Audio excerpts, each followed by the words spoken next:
na radio Rampart donc war keneka maw aw bismillah kuna fondi seben u yella kalle chamanke ambe watim na ecosystem sente jekulu min sigilembe bi no keme kanga wasado norabla luka sigi kun folo samba fla ani samugani kele o baraw kulumo karikera kununko sey sibela kuna fondi seben yella kalle ke ala ambalmo député koro min be nuba wole ko Ahmada Ak Bibi alayi dama suye ka korofo dɔw lase ala ka ine Sumala Sise la ani mamunu blala ɲɔgɔn fɛ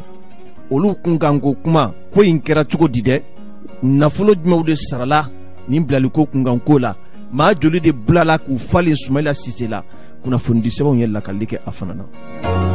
an balimaw fo ka taa bila an ka jamana finitigilakaw bingali wale dɔw taara k'u sɛgɛrɛ fo ka taa se minisma olu ka finitigilakaw fana agɛlɔ ko yɛrɛ mara kɔnɔna na marifatigi jɛkulu minnu kɔnɔ bɛ bi ka alisilamɛya tɔgɔ yɛrɛ wele u yɛrɛ la u ye bingali wale kɔni ta a kɛra daga wulila sunkala ma ye kunnafoni sɛbɛnw ye lakali kɛ a fana na an balimaw fo ka taa bila kiri bunakun kan kudasisi ni min bɛ senna an bɛ waati min na i ko sisan kiri tigɛbaw u ye kiri kɔni boli maa dɔw kan kunnafoni sɛbɛnw ye lakali kɛ a fana na nin de ye bi donkubari fanbaw ye seereya fana bɛ yen o na da aw tulo kan aw sɔgɔlen ka to arajo Rampart kɛrɛfɛ insha Allah an balimaw aw bisimila an tɛgɛmaɲɔ fɔlɔ kunnafoni na kunnafoni sɛbɛn l'indépendant a y'a yira a ka bi sɔgɔmada in na bɔli la ka yira k'a fɔ min ye kiri bondaso min bɛ an fɛ Bamako yan nɔ n'u b'a wele ko cour d'appel de Bamako u ye kiriw boloda a bɛ waati bɔ an bɛ waati min na i ko sisan ka kɛɲɛ ni kojugukɛlaw bɛ taa kiri yɔrɔ min na n'u b'a wele ko cour d'assises wele bilala maaw ma maa minnu ni siga tun belebele kelen no u la maa saba bɔɲɔgɔn ɲɔgɔn ka yira k'a fɔ ko olu ni banbanci jɛkulu minnu kɛn bɛ bi ka marifa kɔni ta ka ɲɛsin jamana yɛrɛ ma jɛɲɔgɔnya kɔni siga kun kɛra u la k'a fɔ ko o b'u ni ɲɔgɔn cɛ o sigana nana wolofɛnna fɛn min n'u b'a fɔ ka u ka maramafɛn minnu bɛ yen ka olu kɔni mara u bolo ninnu ka baara tun bɛnnen don o ma kunnafoni sɛbɛn l'indépendant a y'a yira k'a fɔ ni maa saba o ye Baba Ould Abdallah ye Amadou Diallo Hama Ousmane Diallo ninnu kɔni an bɛ waati min na i ko sisan kiri tigɛbagaw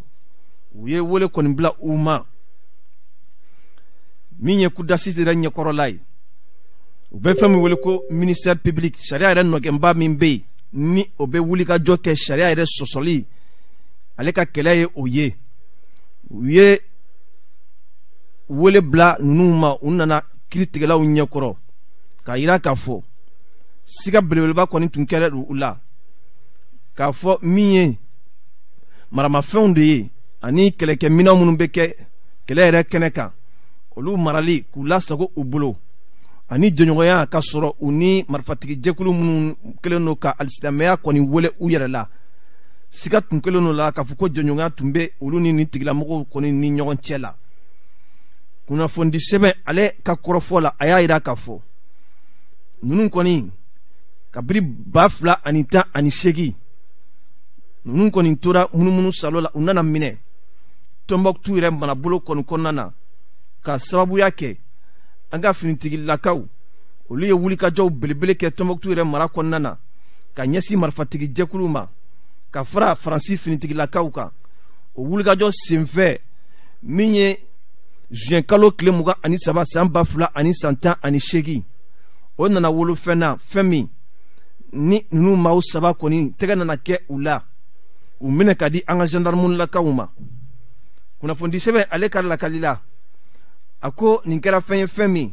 u minɛnen ko gendarmelakaw u ye ɲininkali busamisɛnnin kɔni guwan u la kosɛbɛ kosɛbɛ u y'a yira k'a fɔ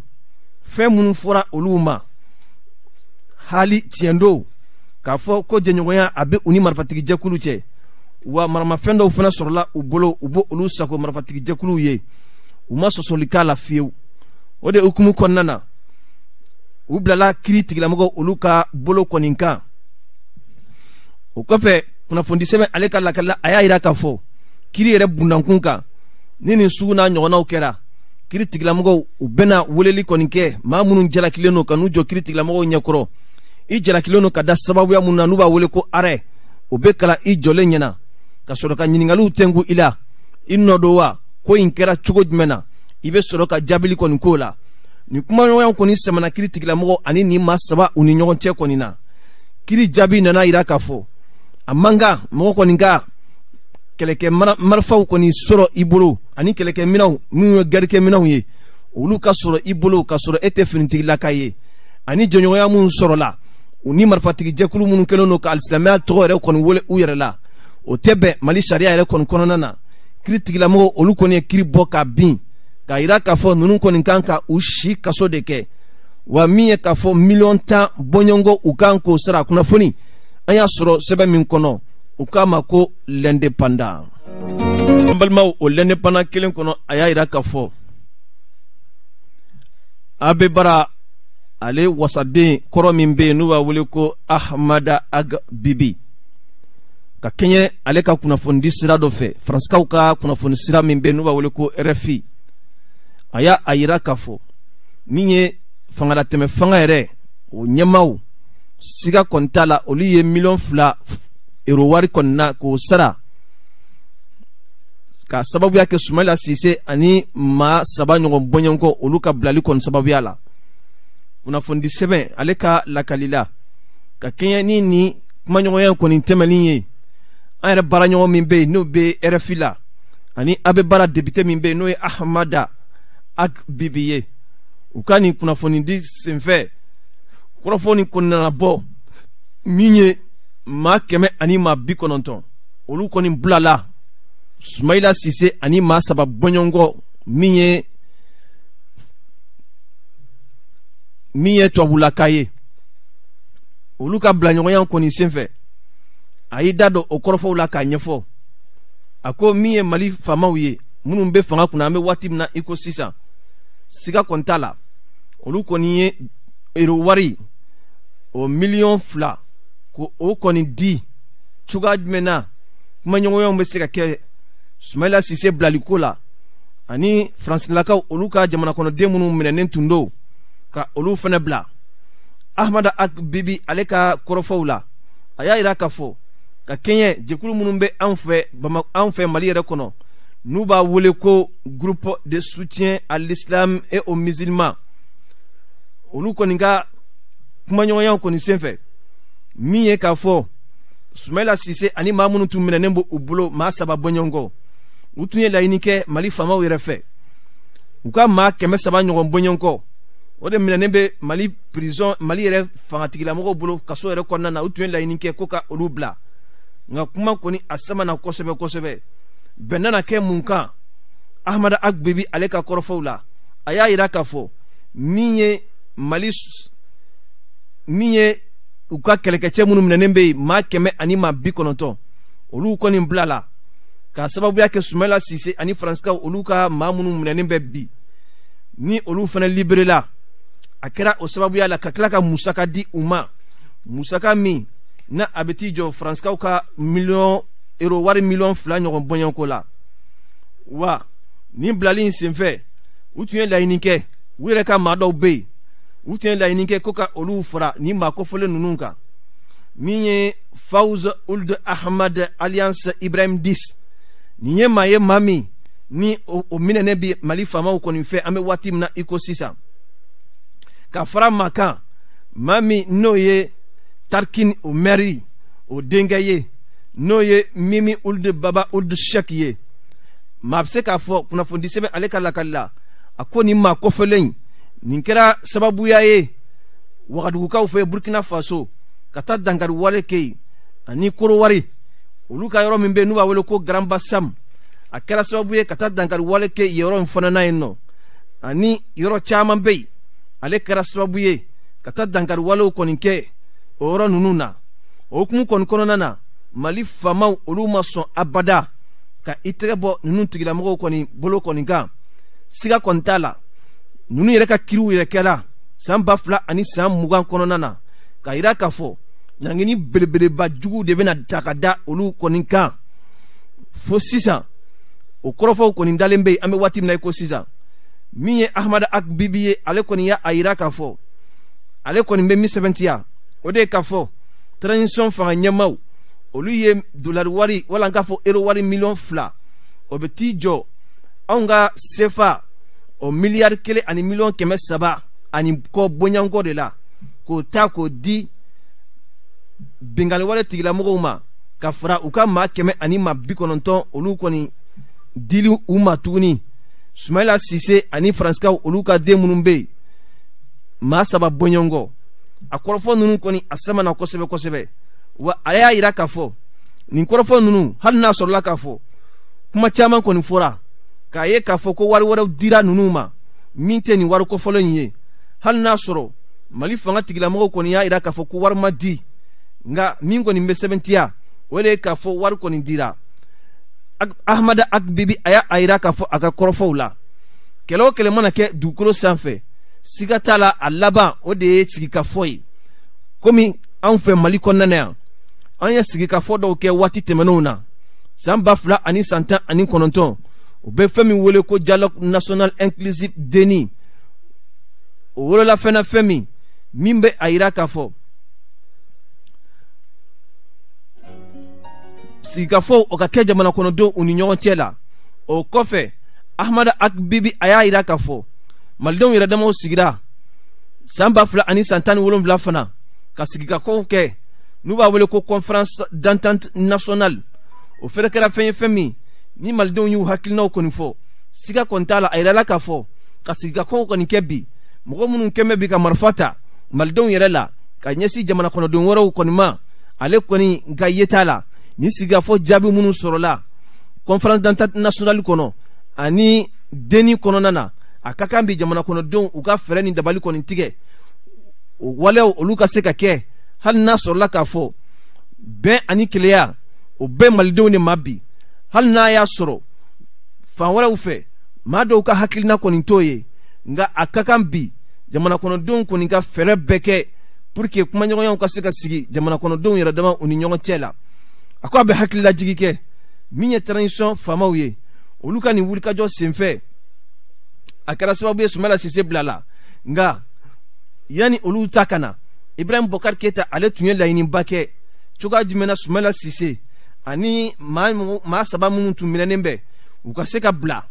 nin ko ninnu a kɛra gɛlɛyaba ye a ma se ka kɛ o waati kɔni na a ko a bɛ hakililajigi hali bi Sumaila Sise ale tun ye politikimɔgɔ ye politikitɔn min bɛ yen n'u b'a wele ko URD o ɲɛmaaba don jamana yɛrɛ politikitɔnba min bɛ yen n'u bɛ opposition na olu ka chef de file fana tun don a tora yɛrɛ kɔfɔ baaraw de la ɲafukɛ yɛrɛ marabulon kɔnɔ Tɔnbɔkutu yɛrɛ kɔnɔna na ni bingali wale tigilamɔgɔw olu y'a minɛ ka taa n'a ye ka tunu o cogoya kɔni na nka ale kɔni bɛ min fɔ maa caman kɔni b'a kan bi ka wulikajɔw kɛ bɛnkanw u ka se ka sɔrɔ maaw ni ɲɔgɔn cɛ la maaw bɛ se ka bɔ gɛlɛya la cogoya min na hali n'a y'a sɔrɔla k'a fɔ waati tɛmɛnenw na Ibrahim Bokar Keita maa dɔ tun sɔrɔla n'o ye Mustafa Imamu don u b'a wele ko Shafi olu fana tun bɛ wulikajɔ la ni Ibrahim Bokar Keita a ka premier ministre ye o kɔfɛ min ye k'a fɔ Sherifa Ould Tahar ale fana ye Mujawo o maa ye ninnu bɛɛ tun bɛ wulikajɔ la cogoya jumɛn na bɛnkan dɔw bɛ se ka sɔrɔ sigikafɔw ka sɔrɔ jamana kɔnɔdenw ni ɲɔgɔn cɛ la nka an bɛ waati min na i ko sisan a ko gɛlɛyalen bɛ kosɛbɛ kosɛbɛ kunnafoni an y'a sɔrɔ sɛbɛn min kɔnɔ u k'a ma ko l'indépendant kunnafoni sɛbɛn Nouvelle Horizon a y'a yira a ka bi sɔgɔmada in na bɔli la min ye Maliki Jaw ale bɛ jamana yɛrɛ cakɛbɔdasoba kunna bi u bɛ fɛn min wele ko CNT kununko ntɛnɛn baaraw olu nun donna san 2021 u bɛ fɛn min wele faransikan na ko session o baaraw kɔni kolomɔkaliw kɛra kununko CICB yɛrɛ kɔnɔna na ka kɛɲɛ ni avril kalo tile 5 san 2021 ye nin baara in senfɛ min ye colonel Maliki Jaw ye ale yɛrɛ ye nin kulu in ɲɛmaaba ye a tun bɛ kɛnɛ kɔnɔna na marabolo ɲɛmaa Muktar Wan a fana tun bɛ kɛnɛ kɔnɔna na min ye ganakaw olu ka délégation maa caman bɔra Gana ka na nin kɛnɛ in kɔni kan wa Togo fana ale yɛrɛ wasadenw ka ɲɛmaaba musolaka don ale fana tun bɛ kɛnɛ kɔnɔ Burkina Faso olu ka wasadenw ka ɲɛmaaba a fɛnɛ tun bɛ kɛnɛ kɔnɔna na. Kɔrɔfɔw kɔni dira u bɛɛ ma. Burkina Faso olu ka wasadenw ka ɲɛma ale ye kɔrɔfɔ ta ka bonyamasegin ta ka ɲɛsin maliyɛnw ma, ka maliyɛnw tanu kosɛbɛ kosɛbɛ, ka kuma Mali dɔfɔ kan. Kunun ko Mali tun bɛ cogoya minnu na ani bi Mali bɛ cogoya min na a ka kan maliyɛnw ka fara ɲɔgɔn kan ka balow di ɲɔgɔn ma. Mali bɛ se ka bɔ nin gɛlɛya kɔnɔ cogoya min na o de kan ka kɛ maliyɛnw ka haminako ye.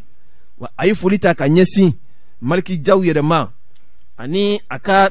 jɛkulu in yɛrɛ kɔnɔna na maa minnu bɛ yen ka foli ta ka ɲɛsin u bɛɛ lajɛlen ma, ka tasibila kɛ ka ɲɛsin min ye Mali yɛrɛ président ye a gale n'o ye Modibo Keita ye. A ye tasibila ta ka ɲɛsin a ma.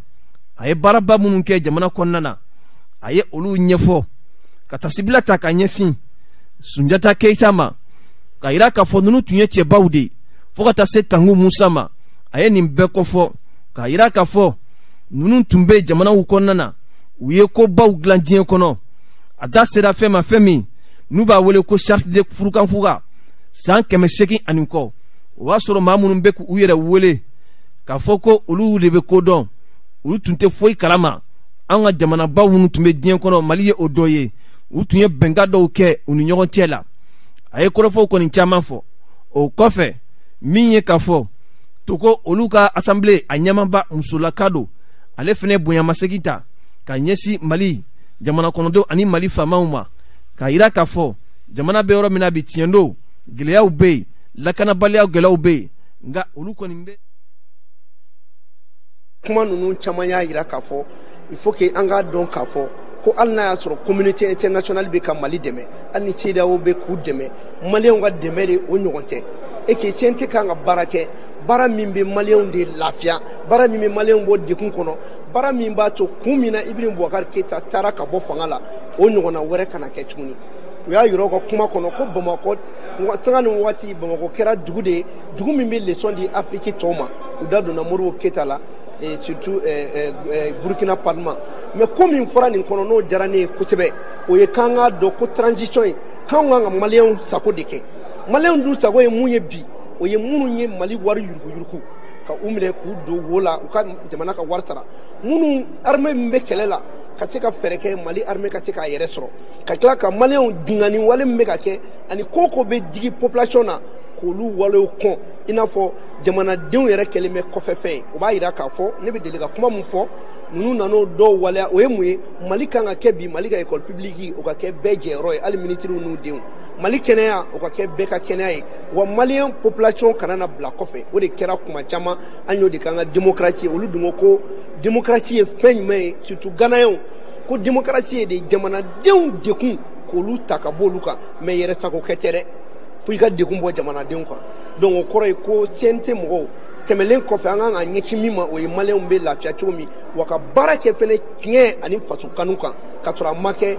maako ye parce que Mali ka impôt de bɛ ka don an na. Donc nin baara koromokari min daminɛnen filɛ a bɛna kɛ sababuya ye don n'a nata CNT bɛ baara kɛ pour le moment projet min bɛ an bolo o ye projet 14 ni projet de loi kelen b'a la a tɔ ye ordonnance ye. Donc o kumaw de fɔra bi an ye o baara boloda de kɛ k'a yira Maliki Jaw yɛrɛ y'a yira a ka kuma na k'a fɔ premier ministre ɲɛna a k'a bila a kunkolo la k'a fɔ ko min kɛra le 18 an tɛ fɛ maliyɛnw ka nimisa tuguni ko wɛrɛ la. Donc Mali kura ka jɔ wa a bɛ jɔ min kan o ye bɛɛ ka cɛsiri de. E ko maliyɛnw haminako ye min ye mɔgɔ minnu ye jamana wari dun k'olu minɛ k'u don kaso la u k'a sara. N'a sɔrɔ n'olu protégelen don ni sariya olu bɛ minɛ cogo di? Non o tɛ sariya tɛ zone foyi tɛ min protégelen bɛ ni sariya ye, wa ni sariya fɛnɛ bɛ yen an b'o sariyaw wuli nin transition in kɔnɔna na. Maa si tɛ to yen nɔ ko ko binifiri dɔ bɛ da e kan min b'i bila k'i bɛ jamana tɔɲɔ. Hali anw CNT maa minnu filɛ ni immunité b'an kan an bɛnn'a kan, n'i ye kojugu kɛ jamana la an bɛ fara ɲɔgɔn kan immunité bɔ i kan k'i di kiiri bolo kan. Donc à partir du moment n'anw yɛrɛ ye ko kɛ binifiri bɛ bɔ anw kan ka kiiri kɛ maa si tɛ to yen. Wa ni cɛ o cɛ yera nin ko la ministre ko t'a la foyi ko t'a la, sariya bɛɛ de ka kan sariya la wa mɔgɔ ko tɛna dogo ni sariya ye. Don n'a nataw la olu wulikajɔw bɛ daminɛ. N bɛna fɛn dɔ f'i ɲɛna sisan e ma ministre kɛlen ka bâtiment 27 bɔ minnu feerela est ce que kɔrɔlen o kɛra wa? A ma kɛ o. N y'a kuma de fɔ CNT la a ɲɛna ne yɛrɛ de y'a fɔ jamana ka yɔrɔ minnu yuruguyurugura a ko bɛ cogo di? donc o kɔrɔ ye o mun dɔnna a tɛna da o ma dɛ fɛn o fɛn ma kɛ sariya kɔnɔ a bɛ gosi o la minnu yera a ko fɛnɛ la i ye jamana janfa de i ni min ka kan o bɛ k'i la caman sirannen bɛ ko minnu bɛna boloda de donc minnu sara les 10 11 12 juillet indemnité dɔrɔn tɛ dɛ k'a fɔ ko k'u indemnité ka fɛn d'u ma non mun ye baara kɛ u bɛ min k'u minɛ k'u jalaki armée ka wari minnu dunna les 1230 milliards a tɛ to kunpanna i y'a dun i b'a labɔ donc o de bɛ sen na sariya tɛna zonci datugu bilen sariya tɛna kojugukɛla datugu. aw b'a fɛ maliyɛnw ka transition dɛmɛ cogo di. maliyɛnw m'u yɛrɛ ye transition kɔnɔ maliyɛnw b'u n'u yɛrɛ ye n'i y'a ye maliyɛnw m'u yɛrɛ ye transition kɔnɔ parce que baara dɔw fɛnɛ kɛra transition kɔnɔ mun ye maliyɛnw jigi tigɛ o fɛnɛ ka fɔ. o jumɛn. o ye ɲamakɔrɔ yɔrɔ ci ye e tɛ se ka mɔgɔw to yen mɔgɔw bɛ kuma min na degun kɔnɔ k'i bɛ taa mɔgɔw ka yɔrɔ ci n'i bɛ diɲɛ ko ko kɛ sariya o sariya n'a bɛ tali kɛ adamaden kan i b'i miiri fɔlɔ yanni k'a kɛ n bɛ nin min kɛ mun bɛ bɔ a kɔlɔlɔ la wari min farala fɛnkɛ kan péage wari kan double tarif k'a sara k'a sɔrɔ a ma kɛ ni bɛnkan ye k'a sɔrɔ a yɛrɛ nɔ tɛ k'a ye Mali la olu ye kojugu de ye o bon baara dɔw kɛra minnu man ɲi mais o baara minnu kɛra n'u man ɲi an bɛna segin de k'o baaraw lakilen de parce que n bɛ min f'i ɲɛna Jawara n'a ye jamana in jɔ nkalon kan ko parce que ko i bɛ fanga la don min na n'i bɔra la a bɛ k'i la dɛ donc anw tɛ CNT kɔnɔ cɛ kama an tɛ yan muso kama an b'a kɔnɔ de ka tiɲɛ fɔ maliyɛnw en tout cas n tɛ tɔw ta dɔn ne kɔni fɔ n b'a ta o ye je n'ai pas d'état d'âme jamana jɔko la min man ɲi an b'a fɔ mɔgɔ tɛ k'an sara koyi jamana ka wari de bɛ k'an sara donc o la jamanadenw bɛ tɔɲɔ ko la an k'an k'o to yen ni jamanadenw bɛ tɔɲɔ min na n'i ko k'o de ye sariya ye o la e nakun ye e de ye wa i bɛ jamanadenw de kama i bɛ baara o baara kɛ o kan ka taa jamanadenw lafiyali de la mais n'e ka baara bɛ taa jamanadenw tɔɲɔli la o kun jumɛn b'o la i m'a ye hali ACI ko kuma bɛ ka fɔ ACI nama de ka maliyɛnw tɔ coron ka dugukolo ko ka spéculation cɛya ka yuruguyurugu cɛya ACI ko nafa foyi tɛ Mali ye ne yɛrɛ bɛ kɛlɛ bɛ kɛ pour que ACI ko ka dabila ka bɔ Mali dugukolo ko la non seulement jamana bɛ dugukolo feere ACI ma dasu la ACI bɛ tila k'a feere mɔgɔw ma gɛlɛya la wa fantanw yɛrɛ ɲɛyɔrɔ t'a la u mana wuli ko k'a di ACI ma ko k'a bɛɛ ci o la mun de kɛra fantanw ɲɛyɔrɔ bɛ kɛ jumɛn ye Mali ko la u bɛ vote min kɛ a kun ye mun ye u den tɛ kalan u tɛ furakɛ armée tɛ yen lakana tɛ yen so t'u bolo o mana démocratie bɛ taa min o de y'a to an b'a fɔ Mali a démocratie san 30 a ye mun de ɲɛ